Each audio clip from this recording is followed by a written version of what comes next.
don David, que nos grabe, saludar con mucho gusto a mi compañero, a mi amigo, a mi colega, escritor y periodista. Bueno, yo no soy escritor, pero todos los periodistas somos escritores hasta cierto punto, pero yo no he escrito un solo libro. Muchas notas sí, muchos artículos sí, muchos reportajes sí, pero nunca un libro, fíjese, ¿no? Pero sí es mi colega periodista, colaborador de Los Datos Duros y de Informativo Basta, el querido Ricardo Sevilla. ¿Quieres que, antes de que vayamos con tu tema muy, muy importante, y la revelación que nos vas a hacer, ¿quieres darnos tu opinión, querido Ricardo, sobre este nombramiento del hijo de Alejandro Encinas como el nuevo subsecretario de Comercio Exterior? Claro que sí, Toño, querido público memorioso, un gusto como siempre saludarte y por supuesto que eres escritor porque redactas, porque arrastras la pluma. No todos los periodistas ahí sí son escritores porque hay periodistas de aventiristas, periodistas de opereta, como es el caso de Joaquín López Dóriga, de Carlos Loret de Mola, de Pascal Beltrán del Río y toda esta gente que en realidad contrata a escritores fantasmas, como le dicen en el argot periodístico, en el argot de la literatura. Pero mi reconocimiento, querido Toño, porque eres un hombre tesonero. Y sí, yo este nombramiento lo veo muy bien. Ahí ya se lanzaron las críticas, ya comenzaron los dardos pestíferos en contra de Alejandro Encinas, hablan de nepotismo, hablan de que los está papachando la cuarta transformación, a los hijos de... No se equivoquen, aquí hay trayectoria propia, aquí hay un currículum, no un ridículum como lo tienen ellos.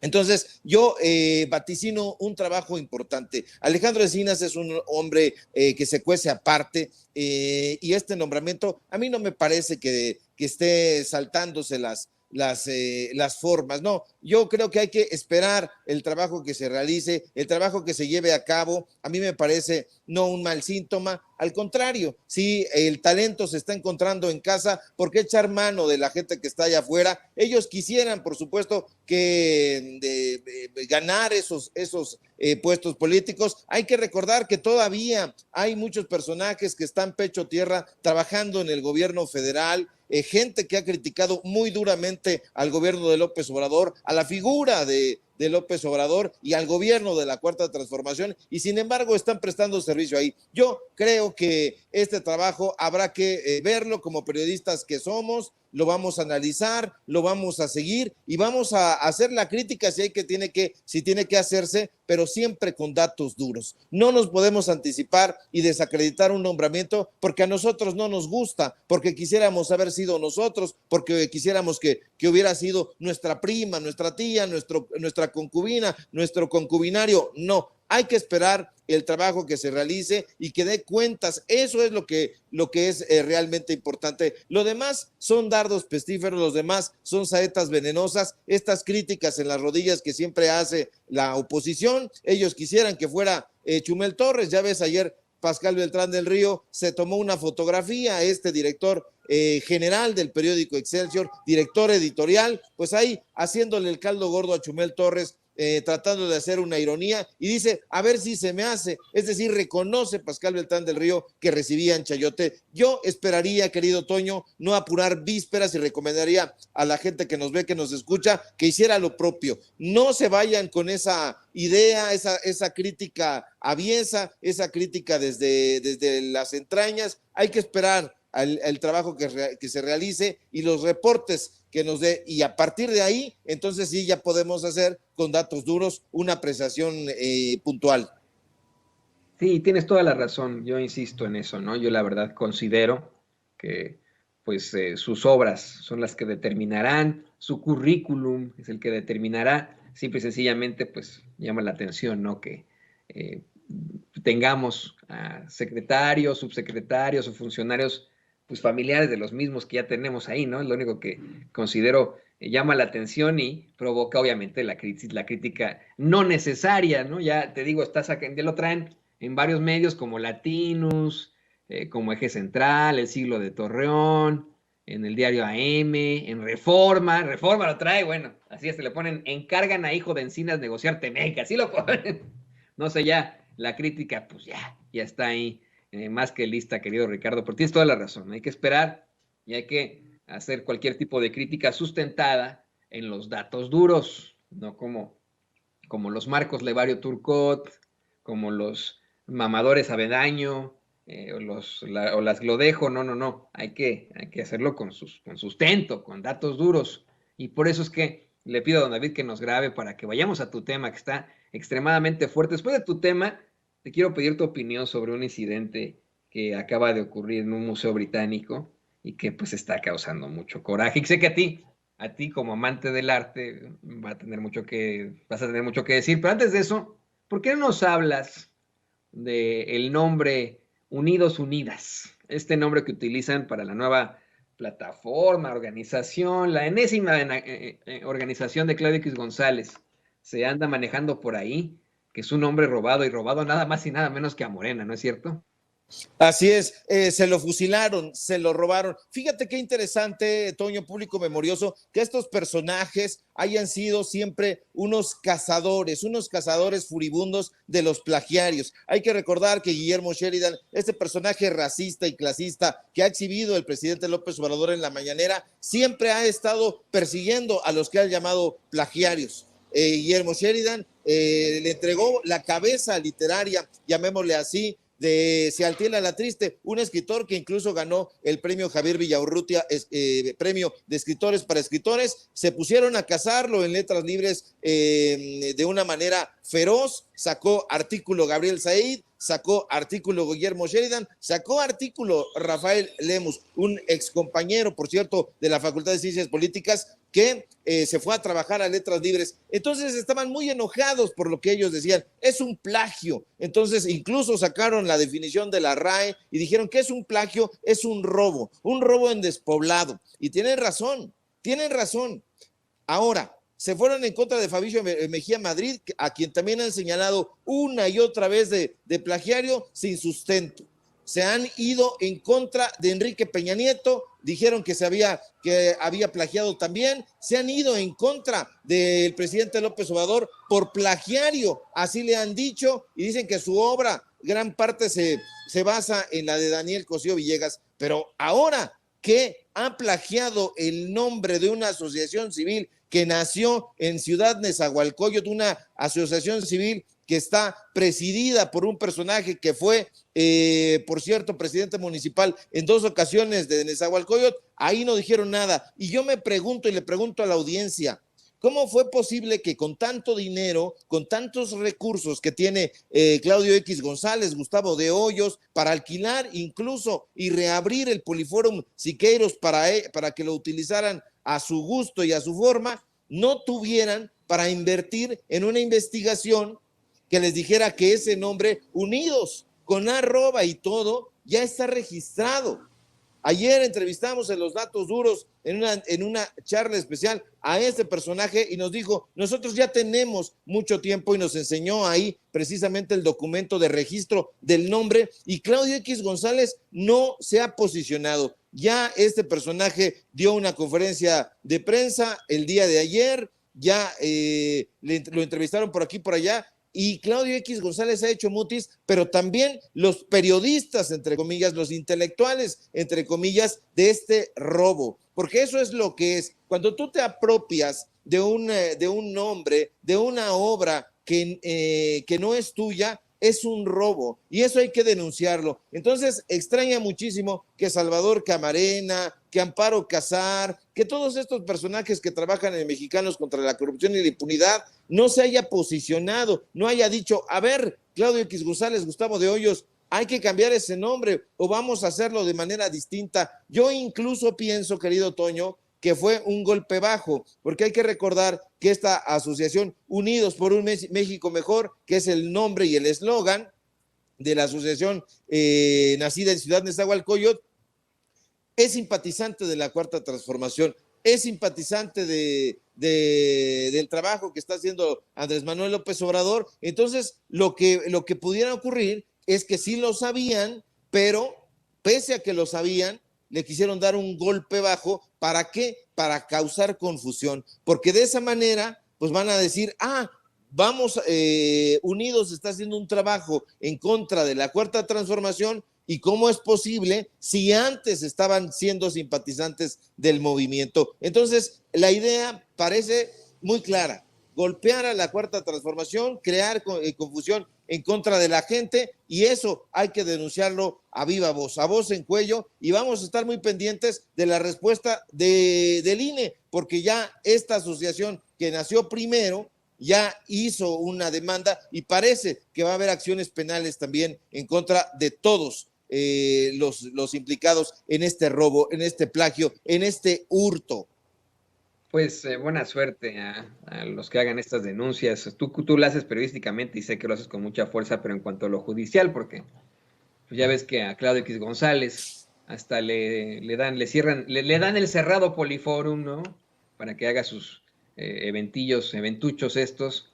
Tiene todo el apoyo de políticos, de empresarios, ¿no? Quién sabe por qué. Ni siquiera es de los empresarios más fuertes de México, ni de los más ricos, ¿no? Pero está muy bien conectado. Haz de cuenta que es Lex Luthor, pero pues ni modo, así es la vida. Yo sí quiero señalar que es verdaderamente ridículo cómo es que la falta de creatividad de la ultraderecha es terrible, ¿no? Es más que clara, ¿no? Imagínate, como hasta para piratearte un nombre, ¿no?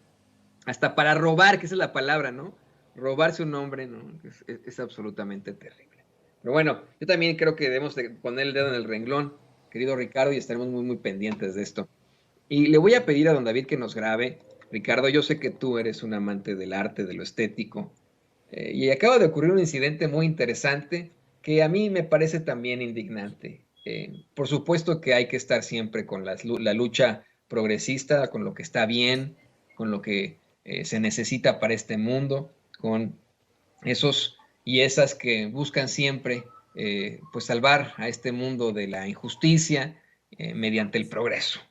Pero creo que hay un límite hasta en ciertas cosas. Están circulando en las redes sociales y es muy desafortunado estas imágenes que vamos a poner a continuación de dos activistas de 20 y 21 años, dos activistas británicas, que fueron a un museo allí en Londres a rociar sopa de jitomate en una pintura. Pero no fue cualquier pintura, es el cuadro de los girasoles de Vincent Van Gogh, un hombre que me imagino así va a ser como con Sin Censura, con Vicente, contigo y conmigo, durante su vida, Vincent Van Gogh fue perseguido, se enfrentó a situaciones de pobreza y es hasta que fallece, mucho tiempo después, que el mundo del arte y vamos, el planeta entero reconoce su gran genialidad, la gran genialidad que tenía ese gran Vincent Van Gogh, pero que sufrió muchísimo, ¿no? Sufrió incluso una serie de enfermedades psiquiátricas muy duras, muy gruesas, que se habla de cómo es que pues también tuvo una muerte muy rara. Fue una vez a pintar se dice que fue su suicidio lo que enfrentó él, pero no queda claro cómo ocurrió ese suicidio, porque regresó a la casa en la que estaba quedándose después de haber ido a una especie de campo despoblado y dijo, no, es que me disparé yo solo y me disparé en el torso, ¿no? Y nadie sabe como por qué se habría disparado él solo en el torso, por qué habría hecho todo este tipo de cosas. Esto al hablar de los grandes pintores, ¿no?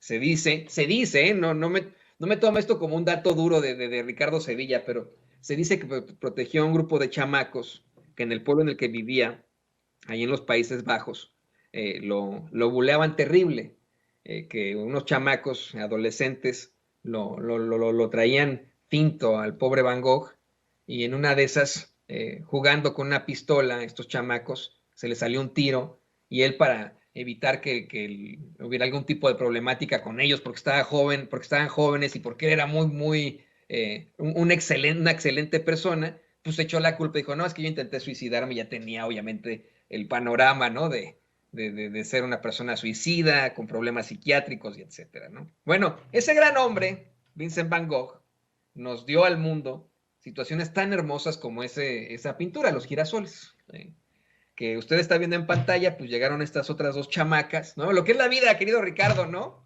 Otras cuasi adolescentes, a rociar con sopa de jitomate. Una de ellas, híjole, hasta declaró esto a los medios de comunicación. ¿Vale más el arte que la vida? ¿Más que comida? más que justicia. El costo de la crisis de vida y la crisis climática es impulsado por el petróleo y el gas. El aumento de los precios del petróleo y el gas significa que millones de familias británicas no podrán permitirse el lujo de calentar una lata de sopa este invierno. Solo la resistencia civil puede sacarnos de esta crisis. Es hora de dar un paso adelante y defender lo que es correcto. Bueno, pues yo le diré a esta chamaca que por qué no fue a aventarle la sopa al rey Carlos III o a la primer ministra. ¿Qué chingados, en mi opinión? Esa es mi opinión. A lo mejor usted está de acuerdo con ellas, ¿no? Pero ¿qué tiene que ver Vincent Van Gogh con esto, no? Te escucho, querido Ricardo Sevilla. La ramplonería, el exhibicionismo y la falta de cultura es lo que ha permeado desafortunadamente en este tipo de expresiones, en este tipo de arranques cerriles, francamente repudiables. Yo también pregunto lo mismo y digo, en un ensayo que había escrito en su momento Pablo Picasso sobre Van Gogh, a quien admiraba, por cierto, entrañablemente, dijo: el arte es una mentira que nos hace ver la verdad. Esta frase hay que subrayarla porque es muy importante, es muy relevante. Si alguien ha estado del lado de las causas justas, ha sido precisamente el arte. Ciertos personajes, y más Van Gogh, que como tú bien glosas, recibió esta andanada de acoso en su infancia, que tuvo relaciones tormentosas, que relaciones pasionales terribles, que lo pusieron en muchísimas ocasiones antes de morir al borde de la muerte. Un personaje que padeció depresión, que en varias ocasiones así lo expresó. Hay que leerlo porque también escribía lo mismo que Dalí. Son personajes que tienen diarios, pero no le han hecho caso estos muchachos rebeldes sin causa. Aquí yo digo lo mismo. ¿Por qué no tenemos la justa dimensión de las cosas que están sucediendo? Si nosotros hubiéramos recibido una agresión directa de parte de Vince Van Gogh, a lo mejor repudiaríamos su arte y aún así no lo destruiríamos. Este tipo de personajes demuestran su ignorancia, una ignorancia supina y desafortunadamente irremediable. No hay que dejarnos llevar por estas expresiones vacuas, estas expresiones superficiales. No se puede tener este tipo de rebeldía. Hay que ser, decía el gran Lenin, Vladimir Ilich Ulyanov Lenin, hay que ser radical, pero hay que ser radical con causas justas. Eso se lo dijo incluso al líder surrealista André Breton en una charla que tuvo. Hay que leerlo, hay que verlo. Está en el libro de El movimiento surrealista de Adriana Yáñez. Hay una biografía muy interesante sobre Van Gogh y nos va a poner en su justa dimensión quién fue Van Gogh. Entonces, él no era un neoliberal, por supuesto que no era un conservador, todo lo contrario, era un personaje que padeció, que vivió en carne propia, que experimentó el sufrimiento, la pobreza, la falta de oportunidades, la falta de comprensión en la sociedad en la que le tocó vivir, de modo que destruir o ultrajar su obra no agrega nada al discurso de la tolerancia, al discurso democrático, al discurso de las causas justas. Entonces, este tipo de muchachas que tienen arranques viscerales son muy parecidas a estas mujeres que han estado abanderando la causa feminista, pero que en realidad son falsas feministas. Hay que decirlo con todas sus letras. Ya el presidente López Obrador ha hablado al respecto, porque se cuelgan de los movimientos más justos, de los movimientos que han sido históricamente opresivos para tener sus 5 minutos de fama. Este tipo de mujeres van a tener su fama, una nota informativa por aquí, por allá, a lo mejor nos dan la nota a nosotros, pero esta expresión no es rebeldía. Albert Camus hacía una diferencia muy clara entre el ser rebelde, él llamaba el hombre rebelde, y una persona reaccionaria. estos personajes son reaccionarios, estos personajes son superficiales, este tipo de laceraciones en contra del arte, que es un legado de la humanidad, son absolutamente repudiables. Yo no las comparto, a lo mejor me vuelvo impopular y me van a decir, es que importa entonces más el arte de Sevilla. No estoy diciendo eso. Estoy diciendo que no tiene absolutamente nada que ver, estoy diciendo que no hay coherencia ni congruencia en la destrucción de todas las cosas. La destrucción es también una pasión creadora, decía eso el poeta Paul Valéry, pero la destrucción creadora, ¿por qué? ¿A qué se refería con la destrucción creadora? Tú vas a destruir algo anquilosado, algo viejo, para construir algo nuevo, algo que constituya una promesa hacia el futuro, y aquí no hay nada. Aquí simple y sencillamente hay un acto reaccionario, un acto impensado, y hay que repudiarlo, querido Toño. Y mira, teniendo otro tipo de monumentos ahí en Londres, de personajes que han sido esclavistas, que han sido verdaderos tiranos, que han tenido un paso terrible. No sé si en Londres no lo he visto yo ahí, nunca lo vi ahí, pero habiendo otro tipo de monumentos al mismo Cristóbal Colón, ¿no? Al mismo Hernán Cortés, escogen ir a este museo a tirar sopa, algo que nos duele, me parece, a todos en la humanidad. Y yo no estoy diciendo tampoco, ¿no? Que mañana ya las metan a la cárcel de por vida ni nada. Pero es que, querido Ricardo, querido público consentidor, querido público memorioso, como tú le llamas, pues esto quedará como una, una tontería que hicieron dos jóvenes blancas en su juventud, con todos los privilegios, ¿no? Dos jóvenes blancas británicas, y que a lo mejor van a poder contar en una reunión, ¿no? Y decir, ay, sí, yo fui la que le eché la sopa de jitomate a la pintura de Van Gogh. Yo creo que el escarnio tendría que ser social y tendríamos que rechazar esta situación de por vida como sociedad, ¿no?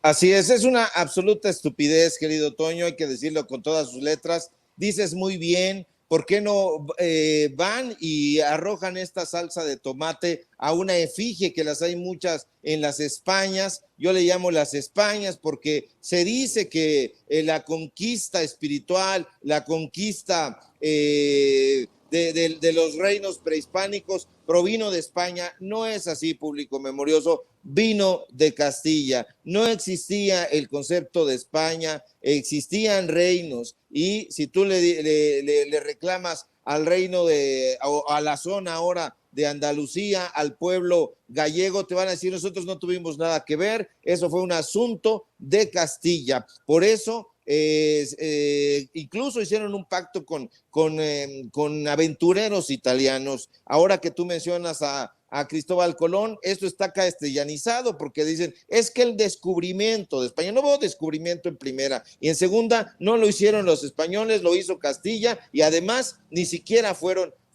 españoles, no fueron castellanos, fueron italianos. El propio Cristóbal Colón no era Cristóbal Colón, era genovés, era Cristóforo Columbus. Entonces ahí hay una tergiversación de la historia, y eso lo tiene que conocer la gente, y lo sabe muy bien, y por eso está haciendo las críticas muy puntuales, y por eso rechaza festejar el mentado Día de la Raza, y nosotros con ellos, querido Toño. Pues, me uno como siempre a tus planteamientos, y por supuesto que yo voy a estar denunciando esto. No se me va a olvidar a mí, ¿eh? Se lo voy a contar a mis hijos y le voy a pedir a sus hijos que a esas dos jóvenes, en un momento serán adultas y después adultas mayores, no las olviden, ¿eh? No olviden lo que le hicieron a la humanidad. Y bueno, pues no me queda más que agradecerte, querido Ricardo. Como siempre estuvo muy interesante la plática, una plática de viernes. Por favor, compártenos tus redes sociales, que van a andar haciendo por ahí. Te veo muy fuerte en redes sociales, soltando moquetazos aquí y allá, bueno, moquetazos con la razón, ¿no? Con argumentación, con silogismos. Muy importante ahí en redes sociales. Por favor, compártenos esas redes sociales para que la gente vea cómo le pones una verdadera chinga a los conservadores. Claro que sí, querido Toño, es un gusto conversar contigo y compartir los espacios aquí en La Familia Sin Censura. Y pues sí, estamos ahí combatiendo la desinformación, las fake news con datos duros. Síganme, por favor, en mis redes sociales, en Twitter, @Sevilla Crítico, en Facebook, Ricardo Sevilla, así nada más. Síganme, por favor, aquí en Sin Censura, donde estoy participando al filo de las 11 de la mañana. Hoy tuvimos una entrevista, ya les estaremos platicando en su debido momento. Y síganme, por favor, en los datos duros. Ricardo Sevilla, los datos duros. Hoy tenemos informativo. Hoy, por cierto, es viernes de literatura. Y pues a ver qué día nos acompañas. Un viernesitos de literatura para que nos platiques cuáles son tus autores y tus obras o tus autoras favoritas, querido Toño. Fuerte abrazo. Uy, querido Ricardo, nos vamos a llevar horas en esa plática cuando tú me digas. Recientemente fui, es una situación muy hermosa y que a lo mejor no tiene mucho que ver con la literatura, pero uno de mis libros favoritos es el ingenioso Hidalgo Don Quijote de la Mancha y por supuesto todas las ramificaciones que ha tenido, ¿no?, en el mundo, así como por supuesto Cien años de soledad, Los Miserables, por supuesto que me viene a la mente en estos momentos también Pedro Páramo, El agua envenenada, tantos libros que podremos platicar, pero fíjate que recientemente tuve la oportunidad de ir a una puesta en escena aquí en Kansas City de El Hombre de la Mancha, que en inglés es The Man of La Mancha, este musical que hicieron en los años 60 y que en México estableció como una, hasta de teatro de culto, el gran Claudio Brook, ¿no?, en aquel entonces, y me dio mucho gusto porque en lugar de tener una escena y una orquesta en el pequeño teatro al que lo fui a ver aquí en Kansas City, el Quijote, el que salía como Alonso Quijano, el Quijote, en lugar de tener una espada era una guitarra y constantemente, y era un ensamble de cuerdas con el que se aventaron, de verdad, de manera magnífica, El Hombre de la Mancha, ¿no? Entonces estuvo muy interesante.